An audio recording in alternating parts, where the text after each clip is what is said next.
welcome to this very special edition of Taking Stock. I say special because it is the occasion of Holi, and this time around we have lots to celebrate about. In the week gone by, we had huge queues, started off with a pragmatic budget, followed by a surprise rate cut by the RBI, and then the cherry on the cake clearly was the Sensex hitting that 30,000 mark.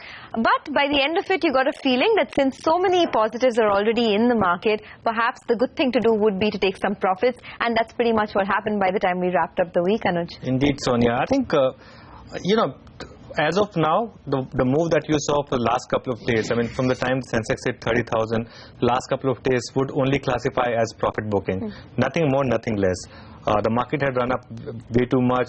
It almost ran out of triggers, even with the RBI rate cut. So, the run-up has been so sharp and so strong that in its wisdom, market decided that it's time to maybe take a bit of a backseat just for 2 days ahead of a 3-day weekend, and then take positions next week itself. But my sense is that Bank Nifty would be interesting to watch, because that showed signs of breaking down, and that showed signs that it has made a bit of a lower top technically. So that's something that I'll be watching out for. It's missing the leadership factor that it used to provide to the market. So bereft of that, can the market still go on, reclaim the 30,000 mark and go on higher? I think that will be the question. My sense is that maybe the market corrects a bit, even if it has to go higher from here on. All right, on that note, in fact, let's invite our first guest on the show. We have Sanjeev Prasad of Kotak Institutional Equities, who joins into our discussion. Sanjeev, hi. Thanks for joining us on Taking Stock. When the market hit that psychological level of 30,000, 10 out of 10 people we interviewed believed that the market has more legs to go on the upside. What is the feeling that you're getting, and what is the advice that you're giving to retail investors now?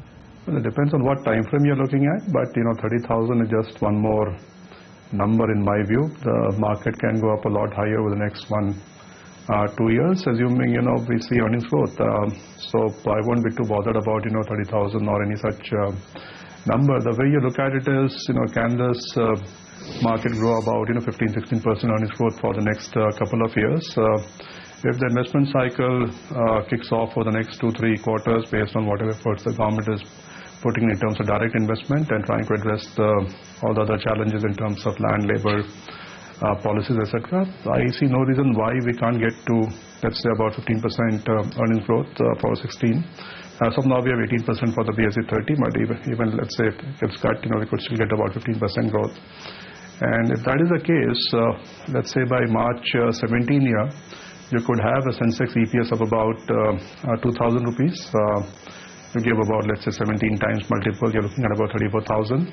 Whenever March 17 gets discounted, obviously do keep in mind the fact that's not getting discounted today. I mean, that would be too much to expect. But over the next 12 months or 15 months, I'm sure March 17 numbers, as and when they start getting discounted, you could see a Sensex number well above the 30,000 number. So don't worry about a number. It's just one more number in, I guess, several more such numbers you will see over the next few years. As long as India does well, I think the market will do well. So why worry about one particular number? Indeed.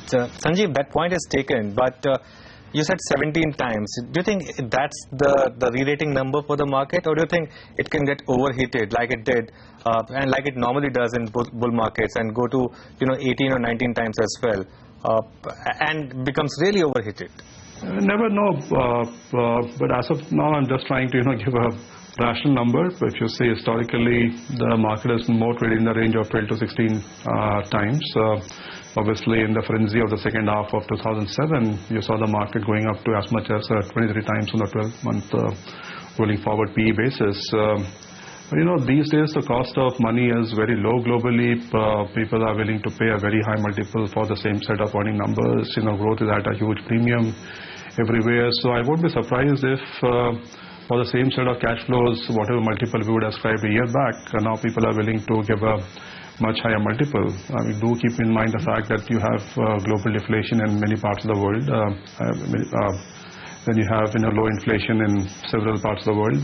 Based on that, whichever market is offering some growth, whichever economy is showing some growth, will naturally tend to get re-rated. So when I say 17, don't assume it's going to be some sort of an outer limit.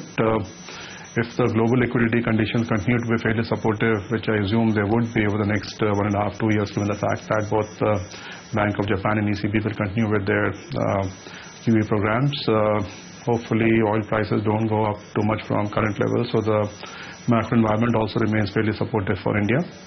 And at the same time, we see some benefits of economic reforms which the government has started coming through. So there is no reason why you should see something like a 17 times should be a sacrosanct number in the context of whatever I was talking about. Okay, fair enough. What should the sectoral approach be now for the medium term? Because there are hopes of a recovery in cyclical names, but when it actually comes to putting money, people continue to allocate money to defensive names like pharma, FMCG, etc. In fact, in the week gone by, the pharmaceutical names were the big gainers. What would your own recommendation be? In the medium term, any expansion and economic recovery, the best sector to look at is the banking sector, and within that I think private banks are very well positioned in the context of whatever is happening with respect to the public sector banks. Obviously the public sector banks face a lot of challenges over the next 2 years given the fact that they are sitting on a huge amount of NPLs, large amount of restructured loans, some of which could potentially slip into NPLs. They face a lot of challenges on the capital side, especially the smaller banks where the government, for whatever reason, decided not to give additional capital to the smaller banks. So I think the private banks can participate in the economic recovery a lot more aggressively going forward. They will definitely take market share away from the public sector banks. So in that context, if I'm playing economic recovery as also lower interest rates going forward, I think banks are probably the best way to do that. Followed by, you could look at some derivatives or lower interest plays, which could be the automobile sector. Having said that, next 3-6 months could be somewhat challenging given whatever we are seeing on the rural consumption side is quite weak as of now. And lastly, ultimately you'll have to look at industrials more favorably whenever the investment cycle, people start getting more confident about that. Maybe that's still 3-4 quarters away. But the problem over there is the stocks have started discounting a lot of earnings growth over the next couple of years, and some of the stocks are really looking expensive even after factoring a huge amount of earnings recovery over the next 2-3 years. So that's where the problem is. So within the context of growth versus valuation parameters, I would look at private banks the most favorably currently. Okay, that point is taken, Sanjeev, but just to extend the argument, we've seen stocks like ICICI Bank and SBI actually top out a bit or have actually corrected and have given up the leadership mantle to maybe something like an L&T, which has been making new all-time highs. Going forward, do you think maybe there's more money to be made in stocks like Larsen, BHEL, maybe second-rung infrastructure stocks compared to banks just in the near term? It's hard to say, Anuj. The problem is, obviously you saw a big run-up in the industrial names based on the fact that the government has allocated somewhere about 500 billion rupees additional in the budget for investment. So people obviously have got excited about that. But when I look at the ground level challenges, they still are pretty profound at this point in time. The government is trying its level best to address the challenges, but it doesn't look like the investment cycle is coming back in a big hurry. So I think it's still 3-4 quarters away based on whatever discussion we're having with companies. The private companies' balance sheets are in bad shape. The ones in the infrastructure space, public sector banks are not in a position to lend anymore. So I'm not very sure, whether just the incremental expenditure being done by the central government is going to enough to kickstart the investment cycle. So in that context, I'm a little bit worried about the big run-up which has happened in the valuations of the industrial infrastructure companies. The banks do face some short-term challenges because remember this is the last quarter for restructuring of bad loans. So you could see big increase in restructured loans in the current quarter. Maybe people are a bit perturbed about that, and that's the reason why you have seen some of the banks where people have concerns on higher NPLs not performing. So I think it's more a short-term thing. Eventually, as and when you start seeing some amount of investment recovery kicking in, as also maybe interest rates coming down further in the second half of the year, hopefully the banking sector again starts to perform. Sanjeev, if you could comment on this, because last week we saw Lever making a move towards 1,000 and ITC correcting the way it did. Is there any investment bet that you have between Lever and ITC? Do you think ITC has come to a buying point, or do you think there's still time to make more money on Lever? How would you play these two stocks?